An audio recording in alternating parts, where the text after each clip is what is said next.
Nakatuon sa pagdepensa sa Pilipinas ang Balikatan Exercises 2026 na formal lang nagtapos ngayong araw matapos ang 3 linggo ng pagsasanay.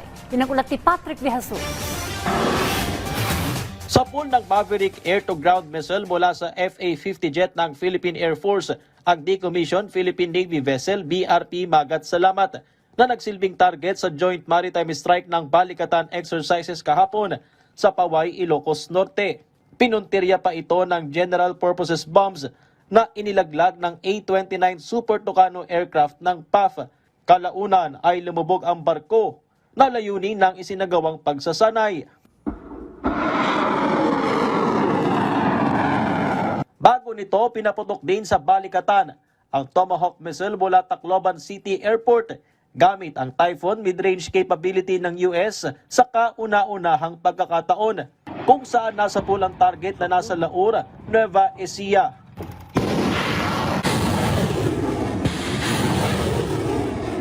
Nagpakita rin ng lakas ang Type 88 surface-to-ship missile ng Japan sa unang deployment nito sa Pilipinas, na nagpalubog sa decommissioned Philippine Navy vessel BRP Quezon sa isa pang maritime strike event. Ang mga aktibidad na yan muling binatikos ng China, partikular ang paggamit ng Japan sa kanilang armas na anilay remilitarization, bagay na binueltahan ni Defense Secretary Gibo Teodoro. Nakakapagtaka na galing sa China yon na diktadorya. Tapos gagamit sila ng improper references to history na tinatago naman nila ang kanilang ginagawa. Pero uulitin ko, ang sinasabi ng China, wala naman nakikinig at naniniwala. Number 2, wala silang pakialam to. I mean, anong pakialam nila? Pakialaman nila sarili nilang bakuran.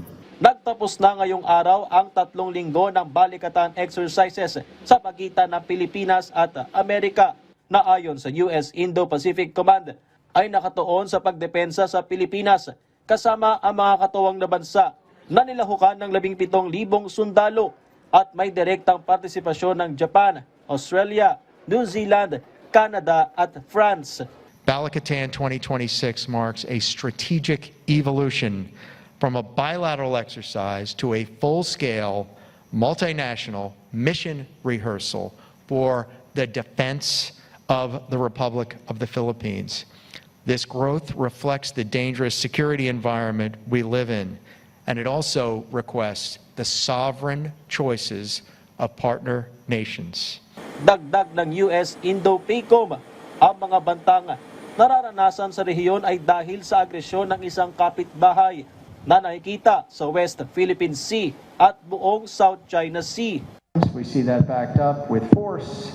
And I think that we see signs all around us that we're living in a dangerous environment. And there are neighbors who have excessive claims and territorial disputes. These are direct threats to the sovereignty, the prosperity, freedom of the Republic of the Philippines. Naging oportunidad naman ng Pilipinas sa Balikatan ngayong taon na makita ang kakayahan ng mga ginamit na armas na target ding magkaroon ng Armed Forces of the Philippines. Although we have, of course, our allies and partners, but we first have to rely on ourselves first. We have plans of procuring more of the missile systems that we saw recently used here in the Balikatan exercise. That is the future direction of the Armed Forces of the Philippines as we modernize our capabilities. Palalawigin ang mga susunod na Balikatan Exercises na bubuksan sa mas marami pang bansa. Patrick De Jesus para sa Pambansang TV sa Bagong Pilipinas.